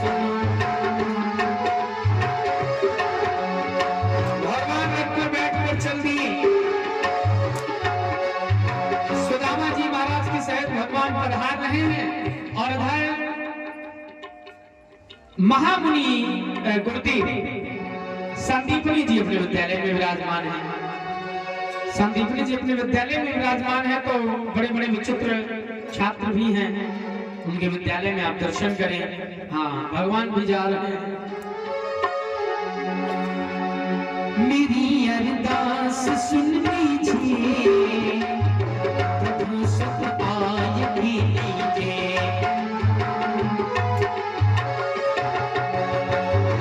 ऐसा चरणों में हर लीजिए, समझोगा ये जो लटक रहा है इसको हटाओ। गुरुदेव के चरणों में श्री श्री रामदास का हमें नहीं पता किस तरह से हटाया जाएगा बेटा, हमने आदेश दिया है तो उसको हमारे नजरों के सामने से हटाओ। गुरुदेव के चरणों में श्री श्री रामदास का प्रणाम स्वीकार। उसको उधर जाकर मान दो, हट गया। कभी कभी नहीं हट जाएगा बेटा, बुद्धि का प्रयोग करो। हाँ, गुरुदेव के चरणों में श्यामदास का प्रणाम स्वीकार। प्रसन्न रहो श्यामदास। गुरुदेव के चरणों में श्री श्री रामदास का प्रणाम स्वीकार। रामदास आयुष्मान भव रामदास। गुरुदेव के चरणों में श्री श्यामा का प्रणाम स्वीकार। शिष्य श्यामा कांत का प्रणाम स्वीकार। आयुष्मान भव श्यामा कांत, बहुत सुंदर। सभी शिष्य आ गए, श्यामा कांत सभी लोग आ गए। अभी सभी शिष्य नहीं आए, कौन नहीं आया है? अभी मूर्खानंद जी नहीं आए। अच्छा चलो कोई बात नहीं, वो भी आ जाएगा। आज हम तुम्हें शिष्यों के लक्षण बताते हैं। अवश्य। प्रातः काल उठ के जो तपोवन स्वच्छ करे, शिष्यों के क्या क्या लक्षण होते हैं। प्रातः काल उठ के जो तपोवन स्वच्छ करे, पूजा के लिए पुष्प और फल जो जुटाता है, आश्रम की कामधेनु वन में चराता स्वयं, यज्ञ के लिए जो संधान मिलाता है, तोड़ नहीं लाता है, बीन लाता है, सूखे सूखे संधा, गुरु को पहले खिलाता, पीछे जो खाता स्वयं, दबाता चरण, नभ जीवन बिताता है, आकाश के समान नव जीवन बिताता है, सेवा में सहर्ष रहता, कभी आलस्य रहित, शिष्यों वही सच्चा शिष्य कहलाता है। ये शिष्यों के मुख्य लक्षण हैं। काक चेष्टा वपो ध्यानम स्वामिदम त्रिवचा। इसके अलावा ये भी लक्षण है। कोई आ रहा है, अभी सुदामा नहीं आया है। वैसे तो सुदामा प्राय समय पर आ जाता था। हमारे सभी शिष्यों में सुदामा बड़ा प्रज्ञावान विद्यार्थी है। गुरुओं को परम हर्ष तब होता है जब उसे अच्छे छात्र मिलते हैं। गुरुदेव के चरणों में विप्र सुदामा का प्रणाम। प्रसन्न रहो सुदामा, मेरा जीवन धन्य हो गया आज सुदामा जैसा शिष्य हमने प्राप्त किया। गुरुदेव के चरणों में वसुदेव नंदन कृष्ण का प्रणाम स्वीकार। आयुष्मान भव वासुदेव। गुरुदेव के चरणों में वसुदेव के इस सारथी का प्रणाम स्वीकार। प्रसन्न रहो। हे गुरुदेव, कहिए। महाराज वसुदेव ने श्री कृष्णचंद्र को आपके पास विद्या अध्ययन करने के लिए भेजा है। कृपा कर आप इन्हें अपनी शरण दें और इन्हें शिक्षा अध्ययन करें। अवश्य हम इन्हें अपने इस विद्यालय में विद्या अध्ययन करने के लिए अवश्य रोकेंगे और कुछ हमें आवश्यकता नहीं है। ये विद्यालय हमारे शिष्यों के भिक्षावृत्ति से चलता है, ना कि राजकीय अनुदान से। ठीक, आप प्रस्थान कर सकते हैं। शिष्यों, आज हमारे सबके बड़ी भाग्य है क्योंकि आज हमारी विद्यालय में स्वयं वासुदेव कृष्ण विद्या अध्ययन करने के लिए आए हैं। ये गुरु कृपा से ही हमें प्राप्त हुआ है। एक बार हमारे गुरुदेव भगवान जिनका स्वास्थ्य खराब हो गया, सभी नहीं सुदामा तुम खड़े रहो, कृष्ण तुम बैठ जाओ। सभी विद्यार्थी हमारे गुरुदेव की सेवा ना करके विद्यालय को छोड़कर चले गए, आश्रम को छोड़कर चले गए। तब हमने अपने गुरुदेव भगवान की नाना प्रकार से सेवा की। जब गुरुदेव भगवान हमारे स्वस्थ हुए तो उन्होंने हमसे कहा, साधीपन सभी विद्यार्थी कहाँ हैं? हमने कहा गुरुदेव आपका स्वास्थ्य ठीक नहीं था, तो आपकी सेवा शिष्यों से नहीं हो सकी, इसलिए सभी शिष्य विद्यालय छोड़कर चले गए। गुरुदेव भगवान ने पूछा तुम क्यों नहीं गए? साधीपन जब हमने कहा गुरुदेव आपकी सेवा कौन करता अगर मैं चला जाता? गुरुदेव भगवान उसी से भी प्रसन्न हुए, हमें आशीर्वाद दिया, साधीपन आगे चलकर तुम अपना विद्यालय खोलोगे और तुम्हारे विद्यालय में जगदाधार ब्रह्म परमात्मा जब मानव का स्वरूप धारण करके आएंगे तब विद्या ग्रहण करेंगे। कृष्ण साक्षात ब्रह्म के अवतार हैं। आज हम इनकी भक्ति को गुरु परंपरा के अंतर्गत प्राप्त करेंगे और तुम सब लोग साध्य परंपरा के अंतर्गत। सुदामा, प्रतिदिन तुम विद्यालय में समय पर आ जाते थे, आज तुमको विलंब क्यों हो गया? गुरुदेव मैं गौ सेवा ब्राह्मण सेवा करके आ ही रहा था, अचानक मार्ग में हमारे पैर में कंटक लग गया। भैया कन्हैया आए और हमारे पांव के कंटक को निकाला और हमसे मित्रता कर ली।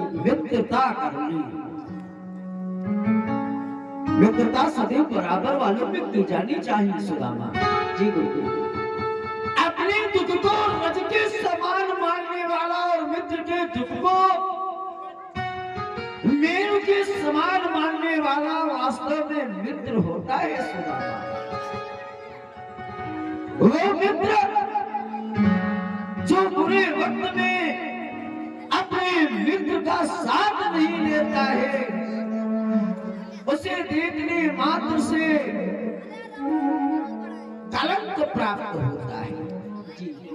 प्राचीन समय में भरद्वाज नंदन द्रोण और महाराज द्रुपद की बड़ी ही प्रगाढ़ मैत्री थी।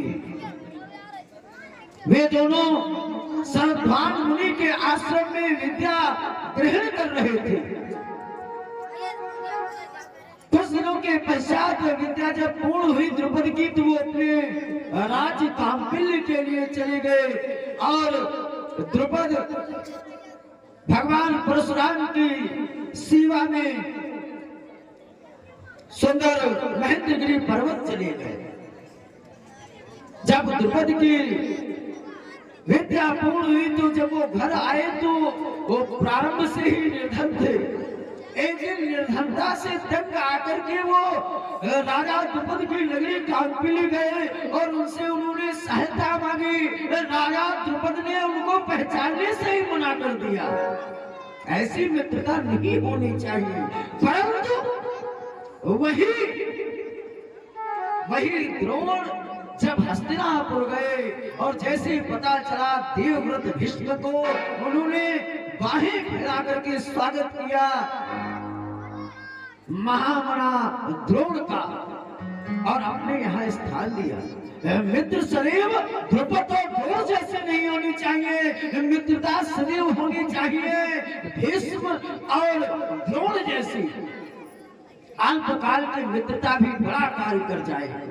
ध्यान रहे, मित्रता तो तुमने कर ली है और निभाने का कार्य तुम्हारा ही है। अवश्य गुरुदेव, ध्यान ग्रहण करो। सभी शिष्य आ गए हैं। हाँ देखो, सुदामा आया है तो तुम लोगों को ज्ञान दे रहा है कैसे बैठना चाहिए। सुदामा तुम भी इधर बैठ जाओ।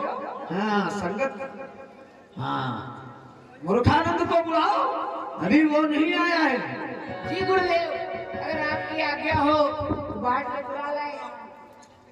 हाँ आवाज लगाओ। पहली आज्ञा तो माइक उधर करो। हाँ फिर हाँ हमारे सामने माइक है, वो माइक यहाँ पर रखो। हाँ अब आवाज लगाओ। ओ मूर्खा दादा, ओ मूर्खा दादा, मूर्खा दादा, थोड़ा आगे चले जाओ, यहीं से मत बुलाओ, थोड़ा आगे चले जाओ तो शायद रास्ते में हो।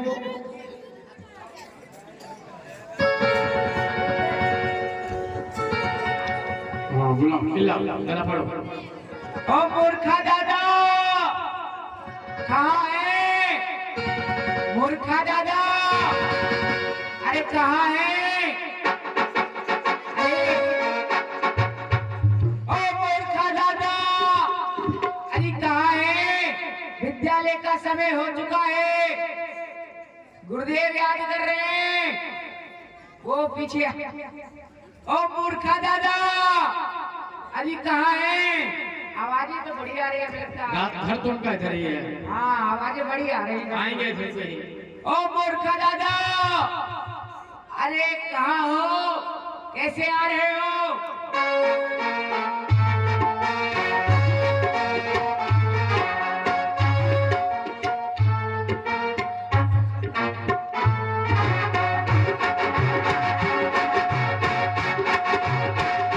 बुलाओ भैया, तुम्हारे वो नेता है, तुम बुलाओ। ओ मूर्खा दादा, अरे वो आ रहे हैं, वो देखो।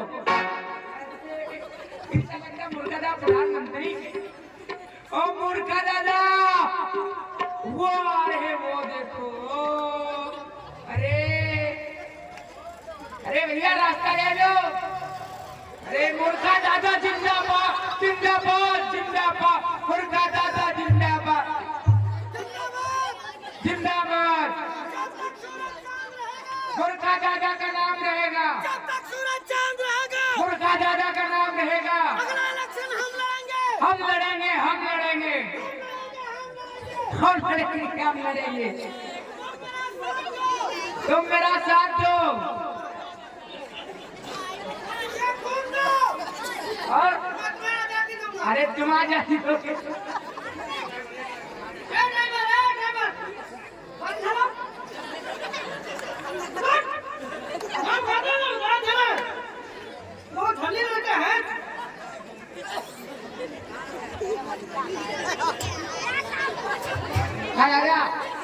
हमें लगता है बोरिया कितना सब साथ में लेके चलते हैं। बड़ी भैया जिंदगी खराब। हाँ घर वाले कहते भैया पढ़ लो, पढ़ लो, पढ़ लो, पढ़ जाओ, लेकिन हमारी समझ में पढ़ाई लिखाई आती नहीं। कहते हैं पढ़ाई लिखाई की ऐसी की तैसी ले तमंचा खाओ। पढ़ोगे लिखोगे तो बनोगे गंवार, खेलोगे कूदोगे तो बनोगे नवाब।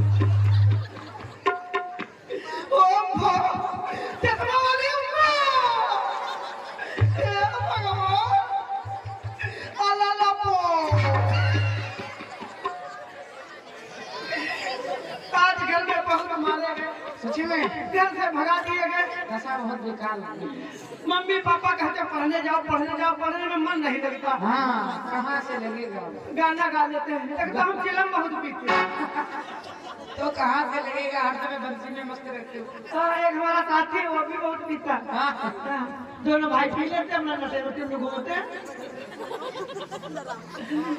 कोई बात नहीं, जब हम मारे जाते हैं तो हम गाना गा लेते हैं। गाओ गाओ गाओ। ओ पापा तेरी कसम, मम्मी तेरी कसम, हाय दिल ना जलाना, पढ़ने नहीं हमको जाना।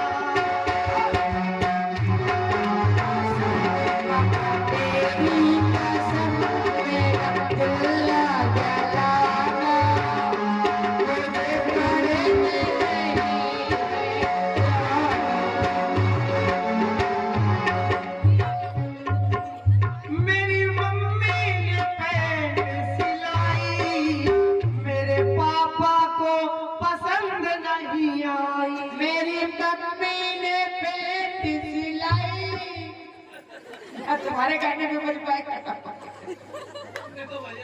ऐसा है भाई साहब, ना गाओ। तुम लगा क्या बताएं, मेरी मम्मी ने ऐसी पैंट सिलाई हमारे पापा को बिल्कुल पसंद नहीं आई। अम्मा कुछ करता नहीं, भाई करता नहीं, अब जाना मुझे पढ़ने को नहीं जाना।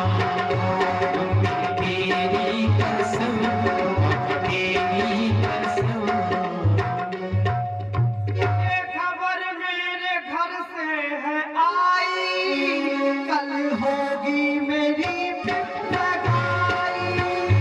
ये खबर मेरे घर से है आई, कल होगी मेरी भी सगाई।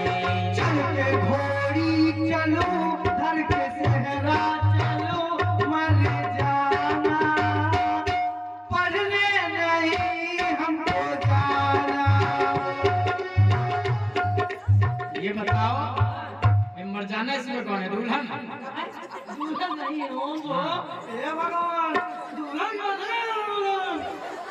भाई तुम्हारी शादी जिसके साथ होगी वो मर ही जाए फिर। ऐसी बात है, बात भी सही कहते हैं भैया, कोई बात नहीं है। टीवी हो गई मेरे से। हाँ, हमको भी यही शिकायत है, देखोगे टीवी? नहीं नहीं हमें एक बात बताए, अपनी घरे में देख लेते कितने बज गए। घड़ी कहते हैं। क्या हुआ? हे भगवान, अरे क्या हुआ? हाय हाय हाय हाय हाय हाय, हाय हाय सोने लगता है। अंदर की बात है। हाँ कितने समय कितना हुआ? नौने पाँव बज गया। नाने पो नहीं, हाँ। पौने नौ। गरीबों की घड़ी में 9 बजते हैं, हमारी घड़ी में 9:15 बजते ये हैं। बताओ, हाँ सब पैर में हाथ में बांधते हैं। हाँ, हाँ। पैर में बांधते हैं, इसका क्या राज है? देखो, हम बहुत बड़े हैं खौसीन। हाँ हम खौसीनी इतनी बड़ी करते हैं, जो लोग करते हैं वो हम नहीं करते, उससे हटके करते हैं। अच्छा। सब हाथ में घड़ी बांध के चलते हैं, हम पैर में बांध के चलते हैं। हाँ। हैं? लोग देखे लड़का खौसीन है, पैर में घड़ी बांधे जाए। बात समझो। आज हमको गुरुजी काट मारेंगे। काट नहीं मारेंगे, हाँ। बहुत मारेंगे। हाँ हाँ, आज हमको हमारी खाल खींचेंगे। गुरुजी हमारी खाल खींचेंगे, हाँ। फांसी खिला खिला के मारेंगे। फांसी खिला खिला के नहीं, फांसी दे के मारेंगे। हाँ, देखे मारेंगे। हाँ। हम प्रार्थना करेंगे किसकी? ऊपर वाले की, हमारे गुरुजी को बीमार कर दे। हम प्रार्थना करेंगे। करो करो। अबे तू कौन है? बीच में टिप बोल। अरे हम बुलाने आए। निकाल। अकेले प्रार्थना करेंगे, ये सुन लेगा, गुरुजी को बता देगा। लक्षण नहीं करवाएंगे। बोलो बोलो बोलो बोलो। दिन दुनिया के फ्रेंड लक्ष्मी जी के हकबाएंगे, गुरुजी का तुम बजा देना बहन। है ऊपर वाले, है नीचे वाले, है आगे वाले, है पीछे वाले, है दाएं वाले, है बाएं वाले। हमारी आवाज एक नहीं, 1000 लगाकर काम सुनना। हमारे गुरुजी को कम से कम 6 महीना के लिए कोमा में भेज देना। अरे गुरुजी हो जाए बीमार, हे ईश्वर विनती करता हूँ।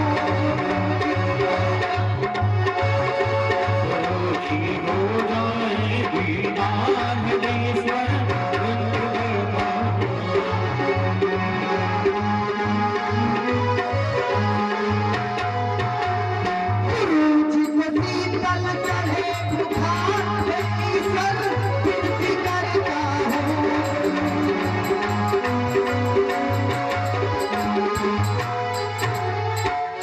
गुरुजी को हुई जाए कच्ची निमोनिया, फिर बाजे मेरी हारमोनिया। सारे गाँव वाले चीज़ें ना भी बंदे करते हैं। गुरुजी हो जाए बीमार, हे ईश्वर विनती करता हूँ।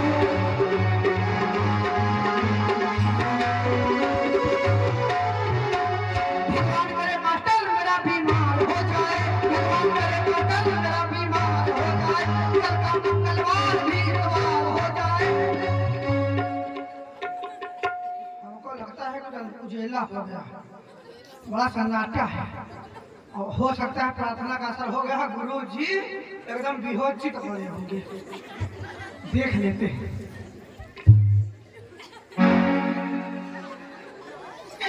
आज हमारी प्रार्थना का इतना भी गुरु जी पर असर नहीं हुआ। गुरु जी वैसे के वैसे ही ढीला जैसे बैठे। कोई बात नहीं, गुरु जी को दिखाई कम पड़ता है, प्रणाम मान लेते हैं यहीं से। गुरु जी के चरणों में मूर्खानंद की सुई पार हो। बेटा सही क्यों, घर से भाला ले आओ, उसे पार कर दो। गुरु जी भाला मम्मी ने पेड़ पर डाल दिया था, दीजिए नहीं आया।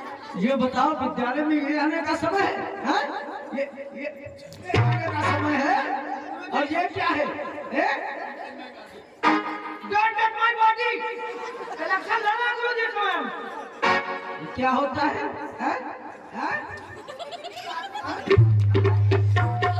काला नंबर ये सब हमारे सपोर्टर खड़े नहीं जानते। एक बार लहे करेंगे तो कुत्ते नहीं दौड़ जाए, ऐसा ही दौड़। लहे करो करो लहे। ये बताओ विद्यालय में देर से क्यों आए? हाँ गुरु जी को कोई बहाना बताइए। गुरु जी मर गए। हम मर गए? तेरे पिताजी तो कल ही मरे थे। नहीं गुरु जी मर गए। हम मर गए? हाँ गुरु जी मर गई। माँ मेरी तेरी दादी? दादी तो 10 दिन पहले मरी थी। गुरु जी मर गई। तेरी माँ मर गई? बकरी मर गई। किसकी? तो इसीलिए देर से अरे मरी गई रे रस्ते